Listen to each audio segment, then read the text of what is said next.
सर्वप्रथम श्री आदिशक्ति नटेश्वरी परमेश्वरी भगवती कामाख्या को साष्टांग प्रणाम करती हूँ और मंच पर बैठे हुए सारे परम आदरणीय सज्जनों का, विद्वानों का सम्मान पूर्वक प्रणाम नमस्कार प्रेषित करती हूँ। सब सज्जन ही हैं, सन्नारी में एक ही थी। और आप सब सभागृह में उपस्थित विद्वानों का आदरपूर्वक नमस्कार करते हुए अभिनंदन करती हूँ कि आप सुबह सुबह आए हैं और इतने अच्छे से ध्यान पूर्वक सारी बातें ज्ञान परंपरा की सुन रहे हैं। राष्ट्रम यूनिवर्सिटी AICTE, यहाँ डॉक्टर अनिल सहस्त्रबुद्धे जी बैठे हैं, उनका धन्यवाद करती हूँ कि कलाकार को भी इस ज्ञान प्रवाह, ज्ञान परंपरा में शामिल किया है। ये बहुत आवश्यक है। 75वें वर्ष में भारत की पॉलिटिकल आज़ादी, ये कहना आवश्यक इसलिए है, पॉलिटिकल आज़ादी 75 तो क्या 75,000 वर्षों से ऊपर भारतवर्ष यहाँ है। लेकिन हमारा इतिहास कुछ इतना विचित्र तरीके से लिखा जाता है कि, और वो भी एक पाश्चात्य तरीके से, कि हमें बार बार अब याद कराना ही पड़ता है स्वयं को कि इंडिया ये हमारा नाम नहीं है। जिसकी बात आदरणीय डॉक्टर कपिल कपूर जी ने की, विखंडित भूमि और विखंडित चेतना, उस विखंडित चेतना का नाम इंडिया हो सकता है, लेकिन चेतनामयी माता भारत भूमि का नाम भारत ही रहेगा। सनातन था, शाश्वत था, है, रहेगा। इसका एक कारण मैं बहुत जगह कह चुकी हूँ, फिर से दोहराने में कोई आपत्ति नहीं है, कि अभी श्री सरकार जी ने जो अद्भुत बातें गिनाई, बताई, व्याख्या की, उसमें कला का भी एक अंश उन्होंने लिया। वो आवश्यक इसलिए है कि मेरे अपने दृष्टिकोण से कला ही सर्वोपरि है। मैं बताती हूं क्यों। भरतनाट्य शास्त्र का पहले अध्याय का श्लोक है,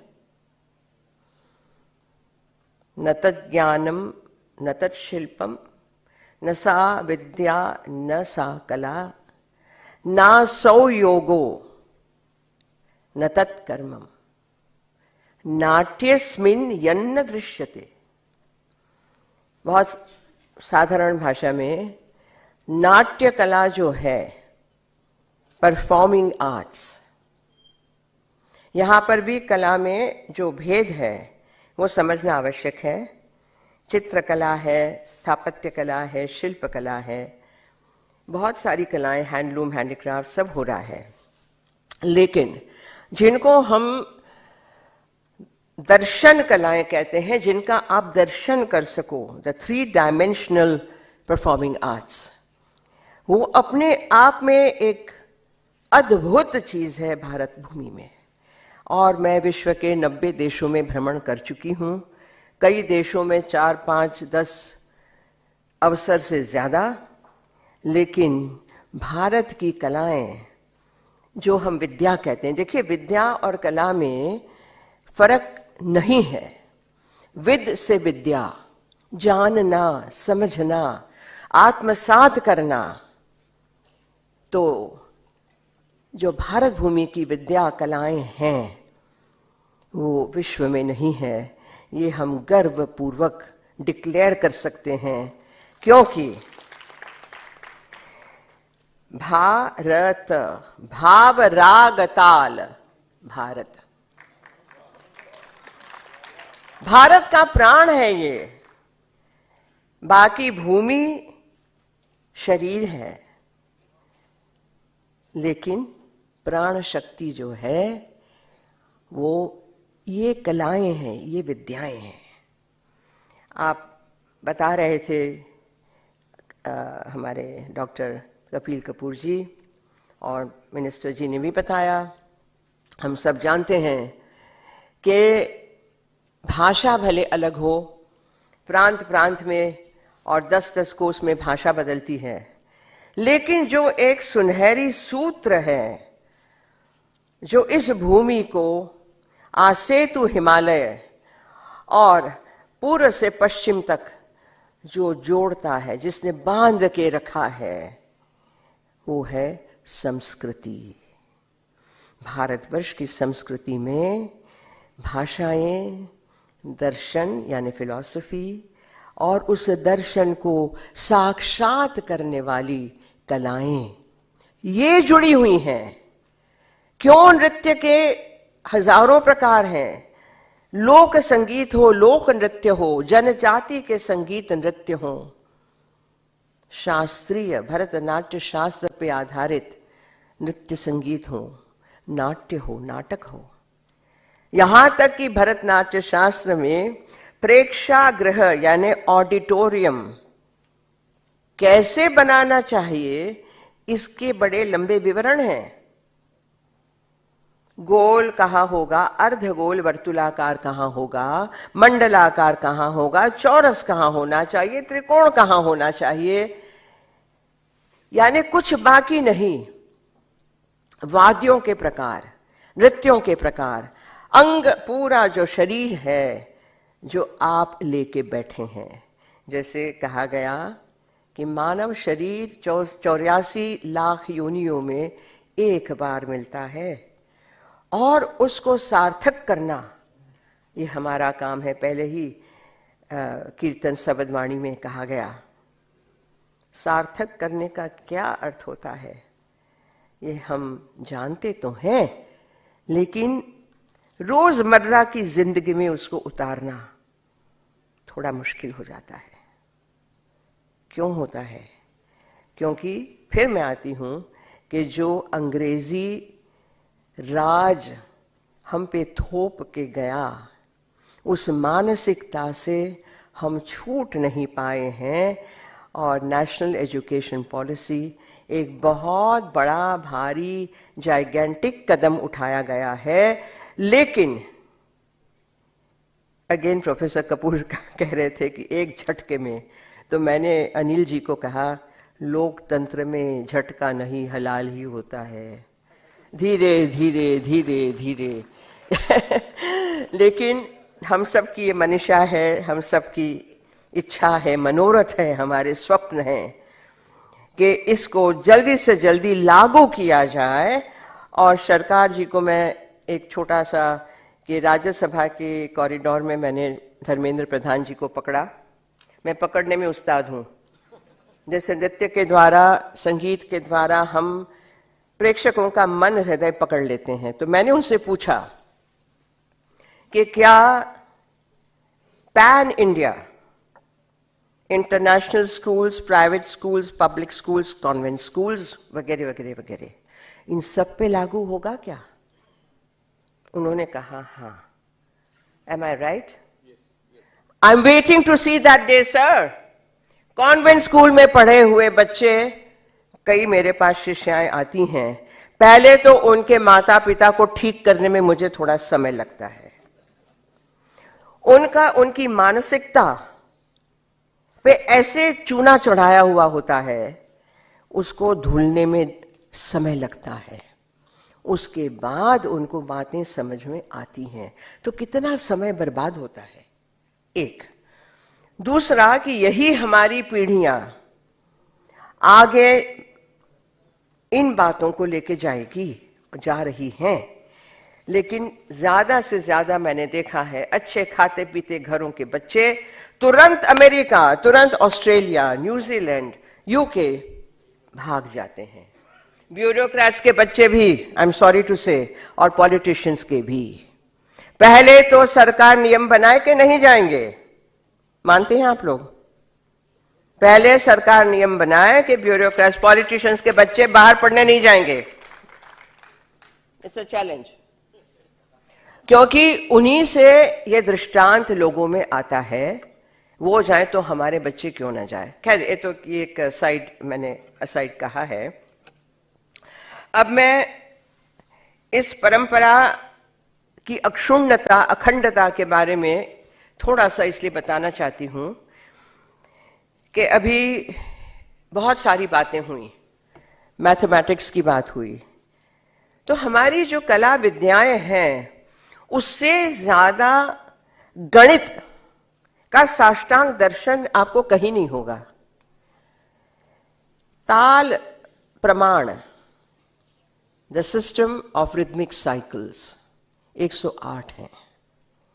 चाहे 11.5 मात्रा का ताल हो, चाहे 64 मात्रा का हो, चाहे 108 मात्रा का हो, how do you deal with them?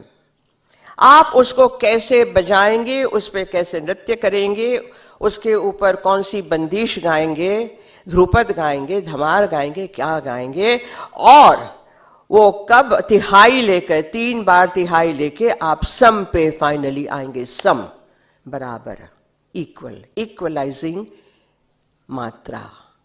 तो जीवन में इस गणित से फायदा हमें ये हुआ है, मैं अपनी बात कह रही हूं, कि बहुत उतार चढ़ाव आए हैं जीवन में, लेकिन घूम फिर के सम पे आ गई हूं हमेशा, और उसी समत्व ने मुझे यहां तक पहुंचाया है। दूसरा, स्वर। स्वर कितना महत्व रखता है जीवन में, उसका कभी आपने अनुमान ना किया हो? मधुर स्वर, सुनने लायक स्वर, कर्कश कर्ण कटु स्वर, कर्ण प्रिय स्वर, और स्वरों के जो वाइब्रेशंस हैं उनको गिन के हमारी स्वर बने हैं सा से लेके निषाद तक। षडज ऋषभ गांधार मध्यम पंचम धैवत निषाद, और आरोहण अवरोहण कितनी जगह रहेगी षडज और ऋषभ, सा और रे के बीच में, जहां कोमल रे भी आता है। रे और ग के बीच में जहां कोमल ग भी आ सकता है, ग और म के बीच में जहां मध्यम, तीव्र मध्यम आ सकता है। और कितनी श्रुतियां हैं जिनका एक यानी श्रुतियां क्या है? श्रुति एक तो है सुनना, लेकिन संगीत में श्रुतियां वो हैं जो सटलिस्ट, सूक्ष्माति सूक्ष्म गणित है। और किसी ने बहुत सुंदर व्याख्या की है कि जैसे पानी में मछली तैर के जाती है, you can not see after some time, लेकिन वो गई है। आकाश में पक्षी उड़ते हैं, हम कहते हैं कि दे नो देयर ओरिएंटेशन, कहाँ से कहाँ जाना है, हजारों मील दूर उनको पता है। ये सारी श्रुतियां हैं। मुझे तो ये अद्भुत लगा डेफिनेशन कि श्रुतियां मात्र 12 नहीं है, 1200-12,000 हैं।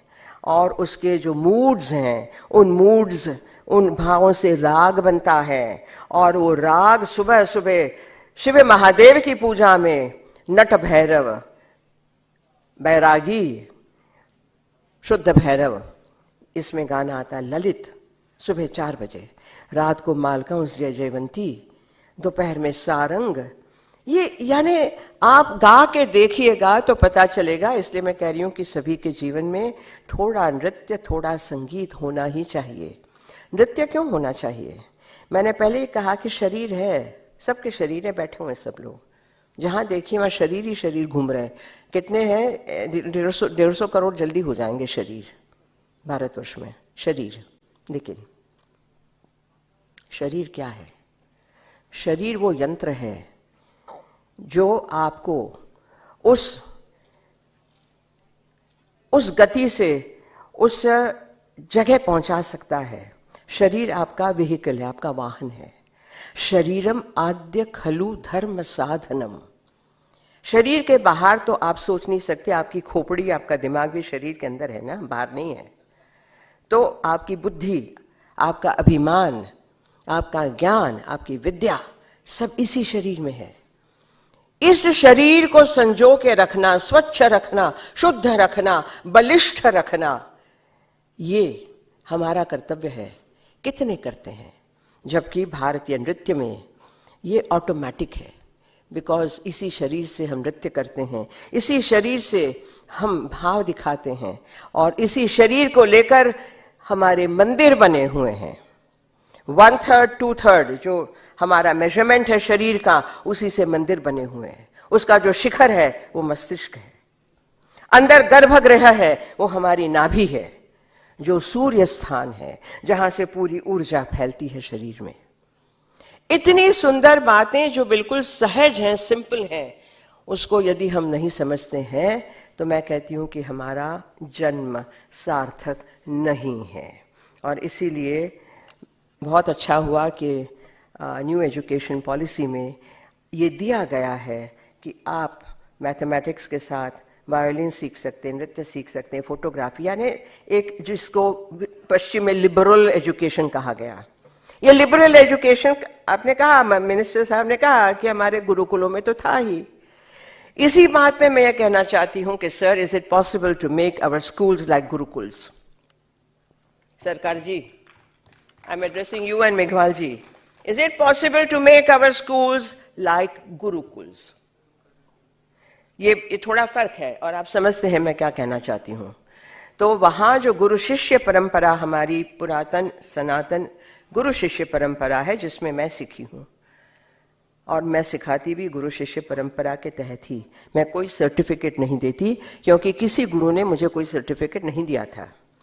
मैं कभी कंपटीशन नहीं जीती, क्योंकि कंपटीशन में गए ही नहीं। मैंने कोई गोल्ड मेडल नहीं जीता है, क्योंकि हमें जाने की आज्ञा न थी, न हमें मन था, न इच्छा थी। तो बहुत समय बदल गया है। उस समयानुसार हम किस तरीके से गुरु शिष्य परंपरा को लागू कर सकते हैं, ये भी एक सोचने वाली बड़ी बात है। मैं सोच रही थी कि मैथमेटिक्स पे फिर छोटी सी एक उदाहरण, कि पृथ्वी से सूर्य का अंतर जो है, डिस्टेंस है, सबने अभी समझ लिया, क्योंकि व्हाट्सएप में बहुत आता रहता है। किसी चतुर व्यक्ति ने ये डाल दिया कि हनुमान चालीसा में है, जुग सहस्र जो जन पर भानु लील्यो ताहि मधुर फल जानू। तो जुग सहस्र योजन जो है, ये क्या है? तो जब इसका निकाला गया तो एग्जैक्ट एस्ट्रोनॉमी जो आपको कहती है वही डिस्टेंस निकला। तो एक बात ये मैं इसी द्वारा जाहिर करती हूँ कि हमारे जो ज्ञान परंपरा, हमारी शास्त्रीय नृत्य परंपरा, संगीत परंपराएं हैं, उसमें बहुत सी बातें छिपी हुई हैं। So many messages are there, so many सूत्रस आर देयर। श्लोक्स तो हैं, सूत्र हैं, और उनको हम नहीं समझ पाते हैं, क्योंकि वो हमारे शिक्षा पद्धति में आज तक आया नहीं था। थैंक गॉड मेरे माता पिता ने मुझे गुजराती मीडियम स्कूल में पढ़ाया भाई। तो मेरी मातृभाषा गुजराती है, मराठी है, हिंदी है, तमिल है, तेलुगु, उड़िया, बंगाली में सब बोल लेती हूँ। आसानी से बोल लेती हूँ, समझ लेती हूँ, बोल भी लेती हूँ। तो इसका मुझे बहुत गर्व है। तो मातृभाषा पे जो अब भार है, उसको बनाए रखना है। ज़्यादा से ज़्यादा आपकी शिक्षा संस्थाएं मातृभाषा पे और हमारी प्रांतीय भाषाओं पे जोर दे। अच्छा है कि हमारे पार्लियामेंट में अब वो भी आ गया है कि हमारी 28 जो भाषाएं हैं उनमें सदस्य सांसद बोल सकते हैं, लेकिन पहले आपको थोड़ा बताना पड़ता है अगले दिन। तो मैंने राज्यसभा में सांथाली भाषा में सुना है, कोंकणी में सुना है, अद्भुत। तो ये एक बहुत बड़ा अच्छा पॉजिटिव कदम है। और मैं अब आपको जल्दी से मैं समाप्त करती हूँ, क्योंकि मेरे बाद मेघवाल जी का बोलना है। और मेघवाल जी के बारे में एक दो शब्द बता दूं जो मुझे पता है, कि बहुत सुंदर गायक हैं, और वो मीरा के पद हों, कबीर के हों, राजस्थान के लोकगीत हों, इतने सुरीले गले से गाते हैं। तो ये सुस्वर जो है वो सरकार में भी फैले, और सरकार जी बैठे no, I mean government government में भी फैले, देश में फैले, और उसका मैं अभिवादन करती हूँ। और अंत में स्वदेशे पूज्यते राजा, विद्वान सर्वत्र पूज्यते, हमें भूलना नहीं चाहिए। सद्भाग्य से भारतवर्ष के प्रधानमंत्री राजा भी हैं, विद्वान भी हैं, रसिक भी हैं। मैंने उनको कभी बेताला ताल देते नहीं देखा, मैंने उनको कभी बेताली बेसुरी बातें करते नहीं देखा। उनकी चाल एक सिंह की चाल है। तो ये हमें, मैं इसलिए कह रही हूं कि yes I admire him very much, like all of you do, I am sure. लेकिन जो जिस तरीके से व्यक्ति चलता उठता बैठता है, उसमें भी आपको नजर आएगा, झलक मिल जाएगी उस व्यक्ति का चरित्र क्या है, उस व्यक्ति के संस्कार क्या हैं, उस व्यक्ति के मूल्य आदर्श क्या हैं, एकदम समझ में आ जाता है। मैं तो डांसर हूं तो मुझे समझ में आ जाता है। तो अंत में मैं एक गोपाल दास नीरज की कविता के दो पंक्तियां सुना देती हूं। सुख में नाचो दुख में नाचो, जीवन है ताता थैया रे। सुख में नाचो दुख में नाचो, जीवन है ताता थैया रे। कौन रे नाचे जब उड़ जाए, सांस की सोन चिरैया रे।